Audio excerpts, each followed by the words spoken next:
Welcome to True Crime Boss. I'm Jarrett Ferrantino, and we are honored and privileged to have with us tonight Emily Speed. Emily is a former legal death investigator who has investigated deaths throughout Florida for the past 14 years. She's the host of Death Calls, her relatively new podcast that is an amazing podcast. It's really catching fire. I hear so many people say, I want to get into forensics. I want to get into death investigation. I want to do CSI work. Emily did it, and she did it for 14 long, painful years. And just like me, very recently got out of the business and got into show business, our version of show business, right, Emily? That's right. Welcome. It's a pleasure to meet you. If you can just introduce yourself to our listeners and viewers, basically tell us who you are, where you are, and what you've done. Okay. Well, first of all, thank you so much for having me. It's nice to meet you face to face, even virtually. Like you said, I am Emily Speed. I'm the host of Death Calls podcast. It's a podcast I started following my career. I was a medical legal death investigator for a medical examiner's office for almost 14 years. My background is in forensic anthropology and forensic science. So I have a master's degree in forensic science, and I did the job for, a really long time. And it involved going to crime scenes, doing exams of bodies, assisting in determining cause and manner of death, assisting in autopsies.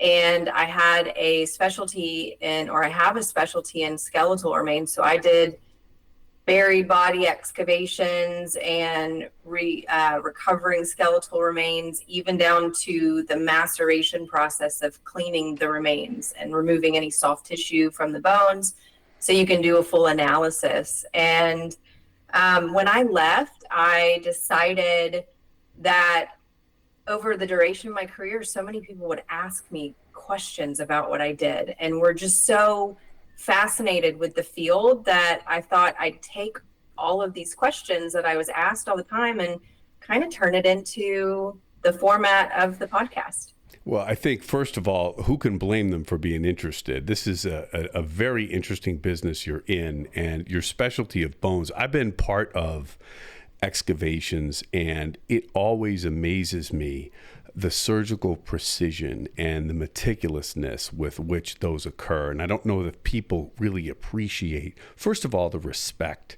for the dead, but then the preservation and the work that has to really go into just preserving the evidence and the remains for examination, for determination of death and utilization at trial, which is an amazing process in and of itself. In the 14 years, which is a hell of a long time to be doing this, how many death investigations, Emily, would you say you've been a part of? Oh my gosh. Well, you think like this is more than just a homicide, right? I investigated accidents and suicides, natural deaths, unfortunately children. Well over about 1,500 deaths. Wow. I think, total. Wow. Yeah. And I think that's something people don't realize. Like, you make that, you don't know when you get there whether or not, I mean, sometimes it's patently obvious we're dealing with a homicide. If somebody has a knife sticking out of their back, typically that's a homicide situation, although somebody could have fell on a knife that was standing on the floor, right, Emily? But, which is part of your job, figuring that part out. Right. But when you're called, you really have no idea often what you're walking into, correct?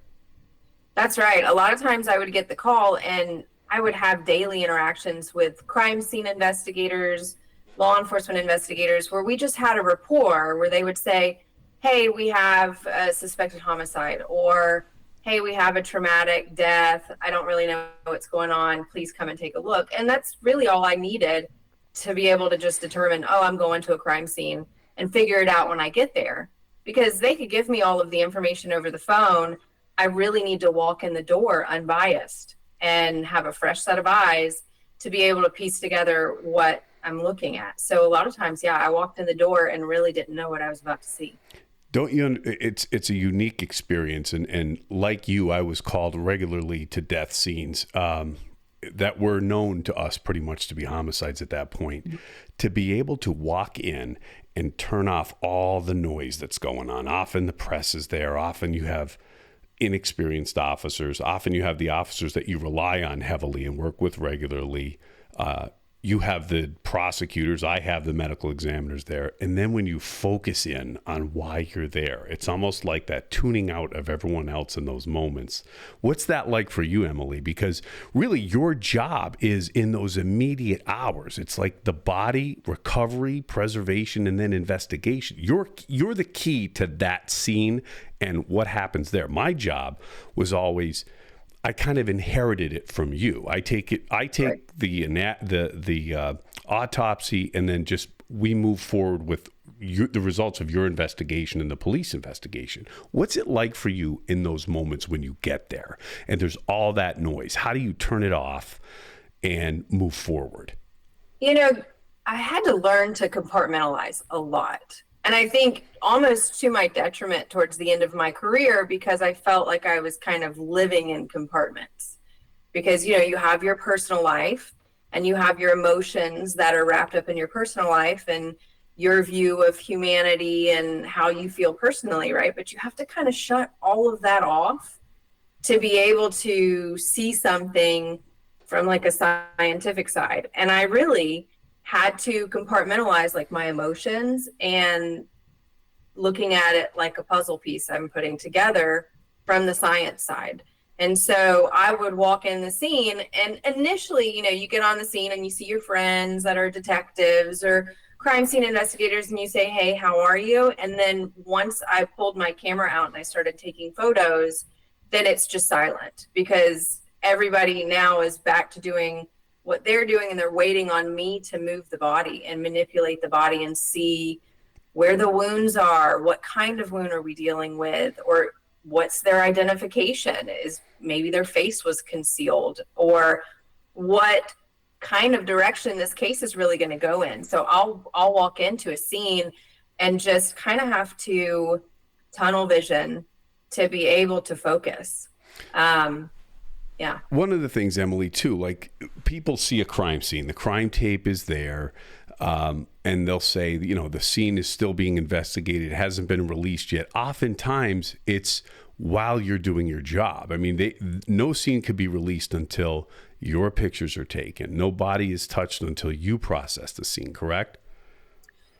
Yes, part of that is correct, where the body would belong to me. So the body was my evidence, and anything relating to the cause of death, like a weapon or medication, those items are considered part of the cause and manner of death and considered part of my evidence. Where the crime scene, like fingerprints and other items in the home, belongs to crime scene. So we really had to work together to know the boundaries of they're responsible for the scene and I'm responsible for the body, but you can't have one without the other. No, you can't, right? Yeah.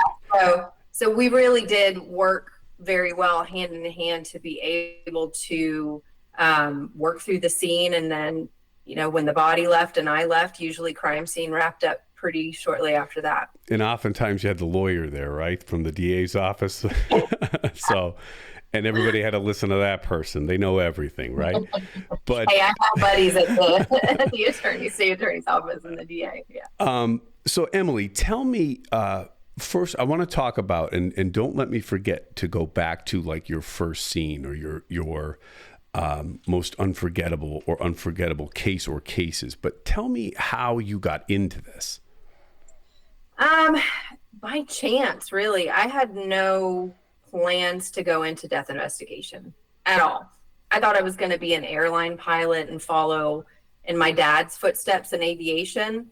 But when I went to get my bachelor's degree, I didn't really, at the time, this was many, many years ago, the economy was terrible. So aviation, there were pilots being laid off, and I didn't want to get my degree in any kind of aviation just because I think I needed to find a plan B at that time. And so I just started taking classes. After those core classes were done, then it was, okay, well, what am I interested in? And so I would take an anthropology class. And then that led to biological anthropology, and then forensic anthropology and forensic science. And I just kept following this interest until I realized, like, wait a second, there's human osteology, which is the study of skeletal remains, human skeletal remains. And that ties in with this whole world of forensic science and death investigation. And something struck a nerve, and I just kept pursuing it until the opportunity for an internship came in. And that's when I saw my first autopsy. What was that like?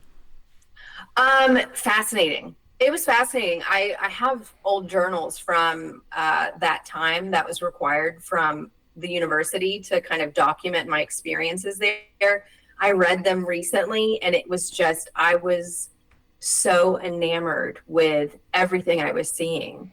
And I remember one of the first bodies that my first day doing autopsies, they had bodies everywhere in the morgue. I think they had 7 or 8 autopsies. Oh, it was wow. a month. Yeah. And one of the first ones I saw was a jumper. It was a white female, and she had jumped from the 55th floor Oh my God. of a condominium out at the beach. And she landed on the 5th floor terrace. And as you can imagine, that's 50 floors of a drop, and it shattered just about every bone in her body.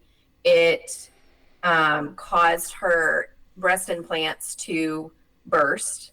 The amount of trauma that did to a body, and my knowledge of skeletal remains, it took me such a second to realize, like, what I was looking at was real, and it wasn't like a scene from a movie.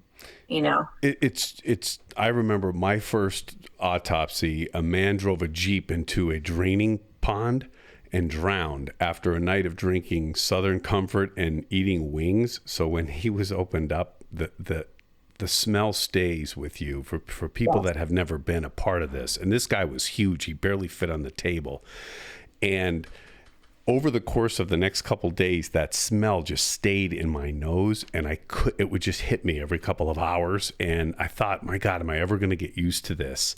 But sadly, you do. I mean, as shocking as it is the first time, it's like anything else. You start, not that you get numb to it. I wouldn't say you get numb. You get used to the process where it's not as jarring.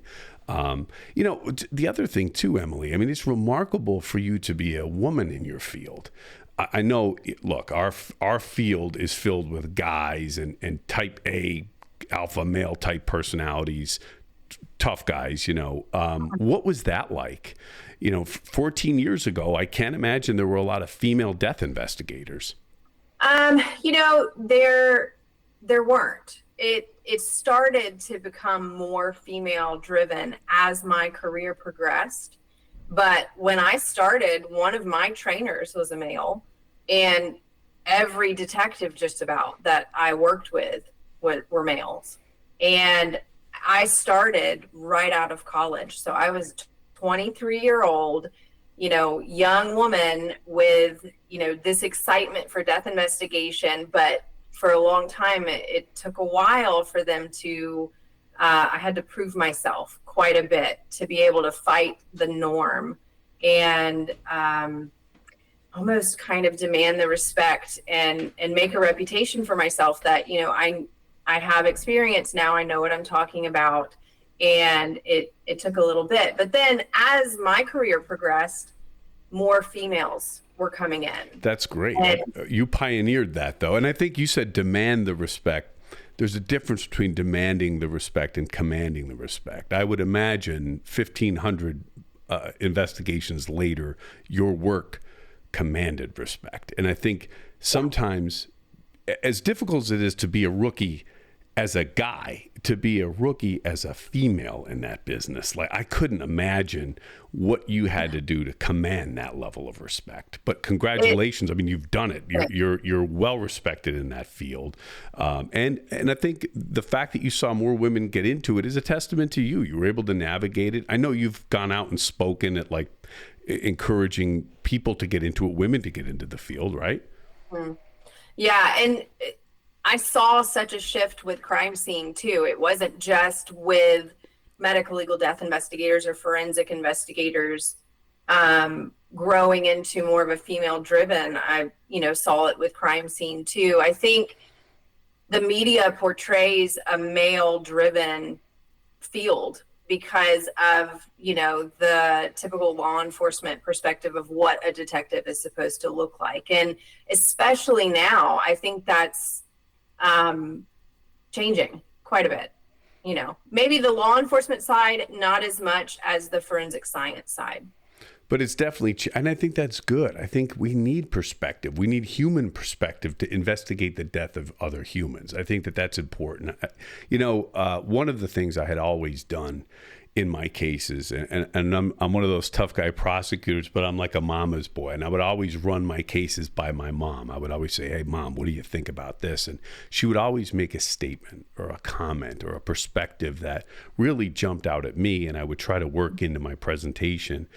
And I think one of the things, Emily, that in your biography, all the accomplishments you have professionally, personally, you're a mom. What was it like balancing family and murder and mayhem? I know what it was like for me as a dad, but I have a mom in my house who was running her own profession. What was it like as a mom to be having your children while you're investigating deaths, bringing life into the world while you're investigating death, raising kids, being, sharing your life with your husband? What's that like when the majority of your days are spent on these horrific scenes oftentimes? Yeah, it was challenging. It was, one of the main reasons why I had to leave. I started very young, waited about 9 years into my career to have our first child. And we did that on purpose. We didn't want to jump into having children because when we first met, we both just started our careers, and mine was extremely demanding, and I was on call all the time. And that's not really a sustainable way for a mom of an infant. And so I waited until I became a supervisor. I was over investigations. I wasn't on call as often, if much at all. And then we had our first child. I took time off, took some leave, went back to work, back to kind of the normal routine. After our oldest, he's 7 now. After our oldest was born, I went back into it, and I felt a little different. I felt a little shift in how I perceived things, how I reacted to things, and how It's I processed. so crazy you say that, because it absolutely happened to me. Same thing. Oh my God. Yeah. It changes your chemical reactions to things. And so your child is 7, your oldest. So tell me, you go back, did it add to your ability to do your job, or did it change it in a bad way? You know what? I don't think it was bad at all. I think it changed my perspective on certain kinds of cases, child deaths especially. I think it softened me a little bit. I kind of felt like I operated as like a robot for a really long time. Oh, nothing bothers me. I'm meant for this job. This is, I'm built for this kind of work. And, just this perspective of, well, you can either do the job or you can't. I feel like, that's the mindset that I had. And then after I had kids, I realized that I was so much softer. The way that I reacted to certain things, the way that I spoke to family members. A huge part of my job was talking to the families of the deceased. Which is brutal. And we'll talk about secondary trauma, because yes, every single day. And a lot of times they just need somebody to listen to their grief. And I was the one that... the death notices, right? I mean, you tell people their child has died, their loved one has died, right? Well, no, where I live, law enforcement did all of the notifications. Oh, okay. In Pennsylvania, our coroner does death notifications too, usually escorted by law enforcement, but that's hard. Either way. I mean, you're encountering families at this initial stage. My responsibility was notifying them of what happened. So I was the phone call of, this is what the cause and manner of death is. And a lot of times it warrants a really in-depth explanation. If it's Absolutely. something that's unusual, and or has to wait on additional testing, which could be months. And so there are some family members that would call me every single week just to check in, just to talk, just to see what's the status, how's it going, what do you know? But I feel like allegations of a cover up. Why don't we know now all the time? That's that, oftentimes people transfer their anger onto you when you don't have those answers. It's like toxicology takes a long time, and things of that nature.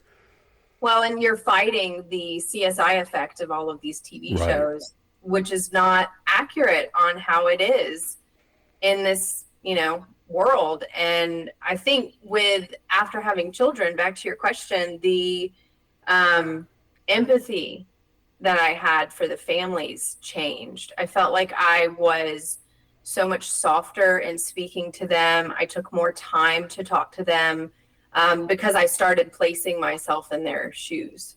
It's funny you use the word softer, because when my son was born, I was a prosecutor who felt like I had nothing to lose in the beginning, and I would take whatever case came down the pike, whatever was coming at me. I felt like I had nothing to lose. My son was born, and I remember holding him for the first time saying, well, this is your Achilles heel for the rest of your life, basically, is this little boy.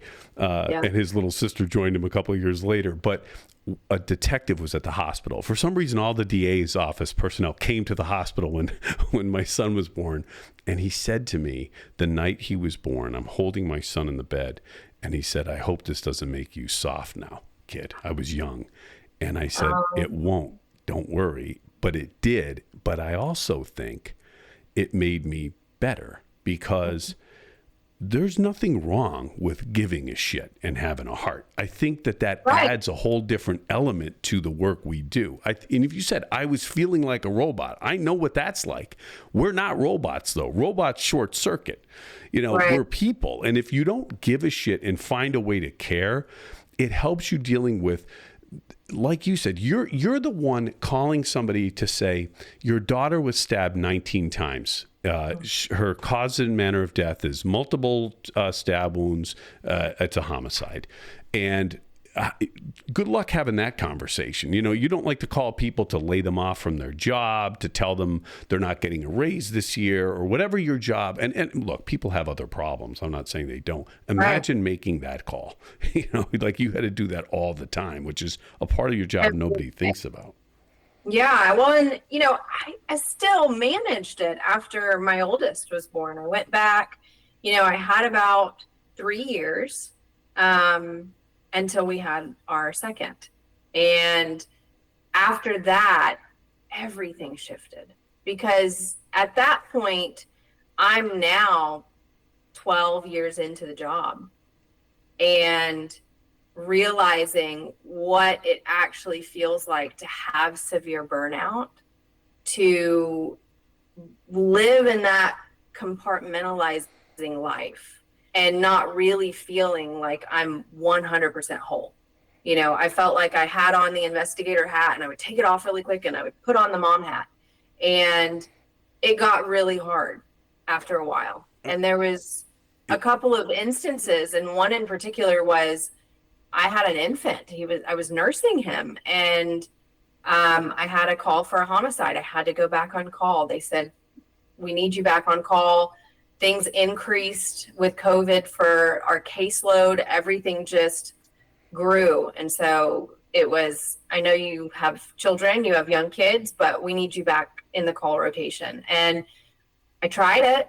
And I went back on call, and I'm sleeping in the nursery and I'm nursing him. He's still waking up in the middle of the night, and I got a call for a homicide across town at 2 a.m. Wow. So I left the house 2 a.m, driving to the scene. I let my husband know, hey, I have to leave. Just listen for the baby. Here's the monitor. Went to the scene, was there for hours for a homicide. Came home, took the uniform off, in bed, writing my report on the laptop. By the time I go back to sleep, he wakes up. He's hungry. It's time to feed again. And then we got to get ready for work. I got to get the bag ready for daycare. It just dawned on me, like, this is not sustainable. And I think I got to that point as well, just as a dad. It felt like you were putting fires out at work and coming home putting fires out so you could go back and put fires out. I mean, that's just what it always felt like. And you talk about burnout. I've experienced it. I've seen the job kill people. I've seen people drink themselves to death. I've seen their marriages fall apart. And getting real about that burnout. It was COVID for me, though. Ironically, when COVID hit, for us, the courthouse was closed. So for the first time, I was sitting around like doing yard work, starting to think about how I had been spending the past 15 years. And I could literally feel my brain healing. I'm like, what the hell is this? Like, my God, I'm enjoying music. I started painting and all this other stuff. I was like, this is a better way to live. And I feel like I've done this long enough. And that was the beginning of the end. Mm-hmm. So to hear you, I mean, look, you've chosen the career of mom and podcaster and all those other things, which is so equally as exciting and compelling but I always say this too, and I hope this is true for you. I wouldn't have what came from it if I didn't have what came with it. And it was worth it.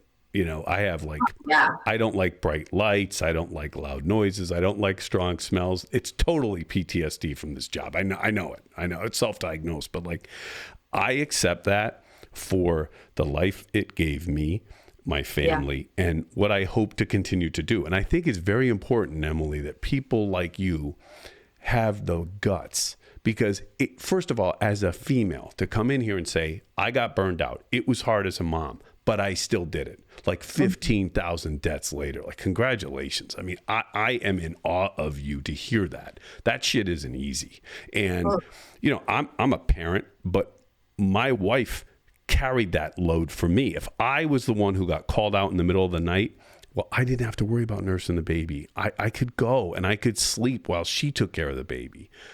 What you were doing is unbelievable. And the fact that you did it that long and had your two children is really a credit to you. I mean, it's very impressive. Thank you. I mean, and again, same thing. I loved the job. I did. I loved that career. I poured my life into that career, and it didn't shift until I realized that the career can't be my life. Like, it was my identity. And so it took a really long time, and I think I'm still working on it, is figuring out what my identity is now without it being tied to a career, and focusing on, just like you said, like, enjoying your life. Like, what's it all for otherwise? And I think, and I've said this on my podcast before, I mean, after you see so many deaths and you talk to so many family members about their worst day, at some point you've got to recognize what you're actually doing in your own life. Right. Well, you have to come to terms with your own mortality, right? I mean, like, if it doesn't jump out at you every single time you go there and ask yourself, like, my God, I could end like this, or this person didn't know they were going to die today. I just think to have gone from the work you were doing to being a full-time mom now and podcasting and some of the other things you're doing, what have you done to kind of get some ground under your feet for the next stage of your life?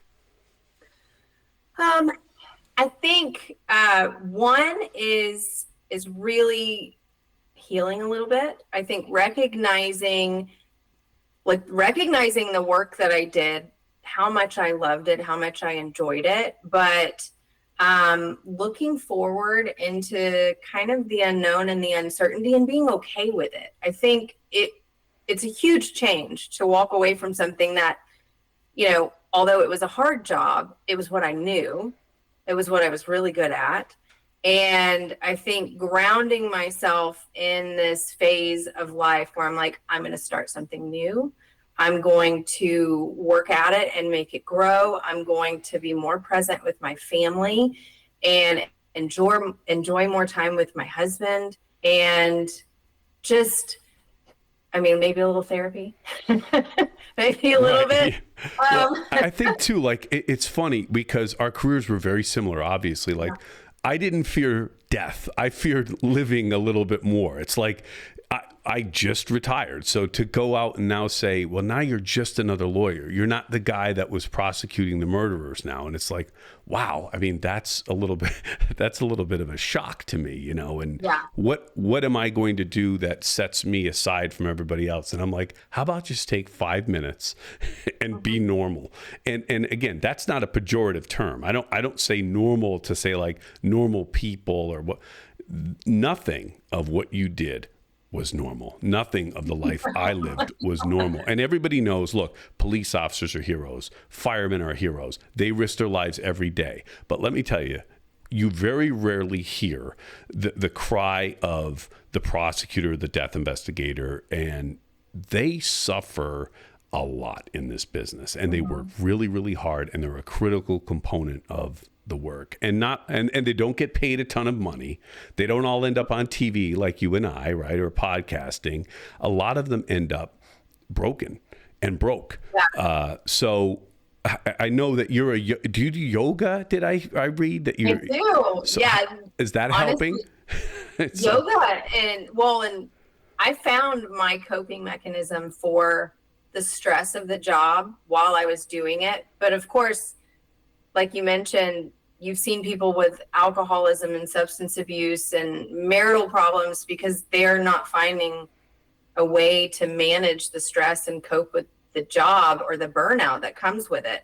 And luckily, I found exercise and yoga early on, probably to the point where I overdid it quite a bit with signing up for endurance races because I couldn't outrun it, Oh, wow. See, that's the other extreme. That's great. Right. And I did. But once I got into yoga, it really shifted everything for me. I went to yoga teacher training, and oh, wow. through the process of becoming a yoga instructor myself, it really was more about learning what I really wanted.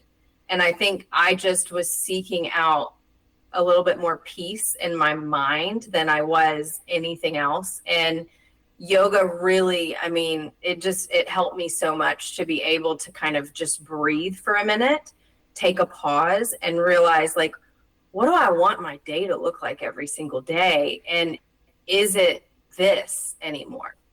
Well, I think those are the kind of thing. I did martial arts throughout my prosecution career, and I ran.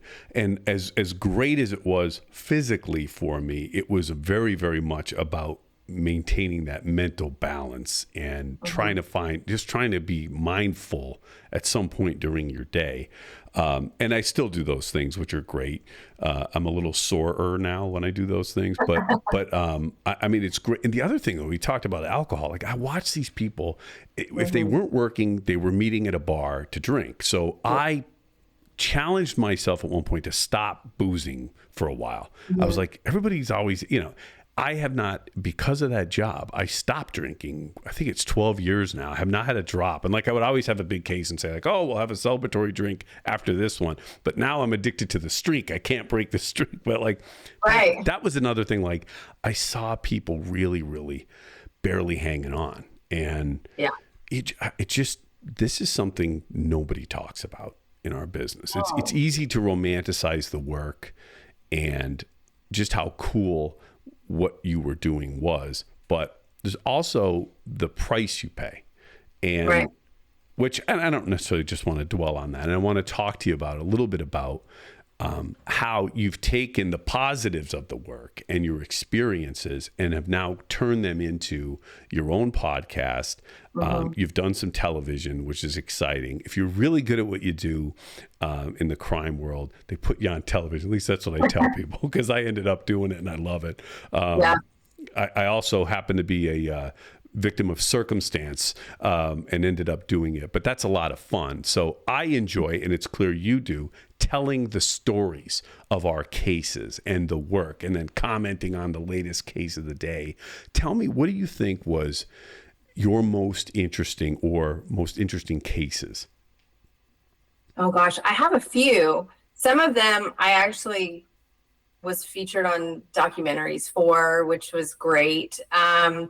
There are some that just stand out that I'll never forget. And I think I just put them into different categories, like the most traumatic, the most exciting, and I say exciting from the perspective of the investigator, and being able to see something and put a puzzle piece together that most people don't get that opportunity, you know. But there's been a couple of cases where I went home and I remember my husband saying, "You're different," because it was so serious and so affecting of just my whole mental health when I came home. There was one case, and it's so funny that we're doing this interview because it was 8 years ago today. Wow. That it actually dates mean happened. something. Don't they jump out at you and re-trigger you? Yes. Yeah. Yes. So this one, and this one was a documentary that I participated in, but she was a homicide victim, and she was buried in a backyard. Her name was Marie Carlson, and she became in sort of a polygamous relationship with a local pastor and his wife. Oh boy. And the local pastor and his wife took her in, but they weren't able to have children. So she bared his child. And then all of a sudden she sent I say that loosely, sent some unusual text messages to her family and friends that she's leaving town and she's not coming back. And, you know, she went missing.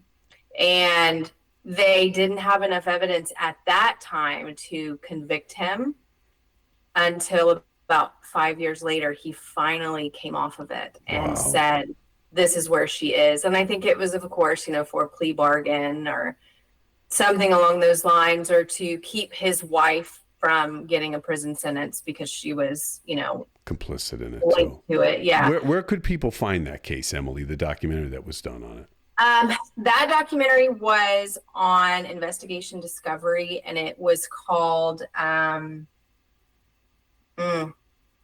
this is bad. You know what? Send it to me. We'll put it in our comments. We'll definitely list it. I know. You know what happens when you do enough of these things, you forget. Yeah. But we'll definitely feature it because that is I vaguely remember. I remember reading about that case. Yeah. But, you know, and was that the one where you said your husband said to you were different? Well, that one, no, not that one. That one actually, that she was buried very deep in the yard. And when I did that burial excavation, I was 7 weeks pregnant and no one knew. Oh.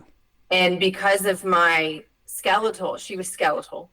But because of my forensic anthropology background, I was the one in the grave doing the excavation. In your first trimester, right? And my first trimester, sick as can be, warm weather, you know, but also recognizing the fact that I'm pregnant and she has a baby, you know, a young baby that at this point is 5 years old, because she went missing years before that. So it hit home a little bit more with that one. There was another one that was a home invasion here locally. And again, it was another one that was national news, where it was a home invasion. This mom and dad locally adopted all of these special needs kids. They had this beautiful home, successful in business, but really poured into all of these kids. And the kids were home when this invasion happened, and they were both shot multiple times. And it was one of those when I went home and was just like, why? How does this happen? You know? Well, the senselessness of it. Yeah. You know, when you see that and you start to act like life means nothing to certain people, and then you look at the lives you treasure at home and you think that little life could mean nothing to that piece of garbage that just killed, you know, the two children you were talking about. I mean, and look, how do you not take that home? How do you not walk out of there and think like there is malevolence in this world? There is pure evil in this world. Well, and that was one of those scenes where it was late at night. It was dark out when I got there. And then we ended up going back to the scene after the autopsies, after the pathologist that I worked with looked at all of the entry wounds and the exit wounds and the trajectory. We went back to the scene to try to help with locating the bullet fragments. And some of them went into the carpet because it was unfortunately, in the back of their head when they were already on the ground. Isn't that amazing how the physical body or a piece of evidence reveals so much about a scene? I had a case where where an estranged husband executed his wife, but in her protection from abuse application a year before, she described that he did the same thing to her near a couch upstairs in their home. And a year later, I went back to the house that was abandoned and there were varmints living in it at that point. It's so strange how she described where the couch was. And with the light on my cell phone, because the scene had been released at that point, we found the bullet hole when we moved the couch to where she described it go into the floor, through the pillow and into the floor. And it negated this guy's theory of he did this in a fit of rage. He never intended to kill her, when a year before he did the same thing. And he was convicted of first-degree murder. But it's because we went back there after what we discovered from the investigation. So, Emily, one of the best parts about healing and encouraging others to do this kind of work is telling the war stories and the history of your work. Is that what your podcast is really about? It is. It's a combination of telling my experiences, which has been really therapeutic, actually, to kind of reassess what I experienced and what it looked like. But I'm also I love the education side. There's so much about forensic science that is so misconstrued on television and movies, where how it actually happens, a lot of people don't know. And just the science of what happens post-mortem is so fascinating to me that I intertwine my storytelling with education. That's great. I mean, and again, clearing up misconceptions, like to teach people something new, is what's really attractive about Death Calls and the work you're doing. Do you see yourself teaching down the road, or have you done that? I have done that. I've taught a couple of college courses. I've been a guest lecturer at our local universities, criminal justice and crime scene investigator courses. So I like to kind of pop in here and there, but full-blown teaching I haven't done at the university level. I really love training law enforcement and putting on trainings that can really help them in their forensics. One in particular that I love is, human versus non-human skeletal remains. I teach a course on how to tell the difference in the field, so you're not waving a red flag that we have a crime scene and it's, a deer bone. Right. Oh, cool. Well, let me tell you this, Emily. The kids can go to college for free if you teach at a university full time. So that's a tip. I know they're very young, so think about it down the road. Consider it. But Emily, I'm so glad we had the opportunity to talk and share our shared experiences and kind of see where our careers converge and where they kind of separate. But I can tell before we even met how passionate and into that profession you are beyond the work. I mean, your work speaks for itself. You were in this a long time. You have a tremendous reputation. And I'm very honored to have had the opportunity to talk with you.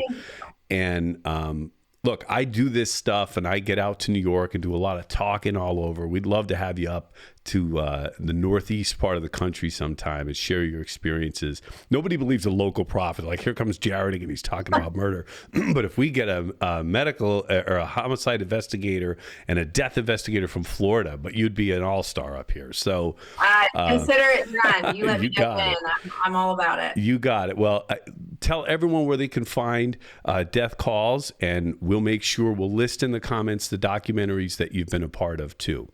Okay, great. Yeah, Death Calls podcast is on Apple and Spotify, coming to YouTube. Not quite there yet, but it's right around the corner. Well, this episode will be on YouTube too, so we'll get the YouTubers of the world a chance to see you as well. So, Emily, Thank you so much. We'll look forward to seeing you again. Take care. Thank you so much. It was great.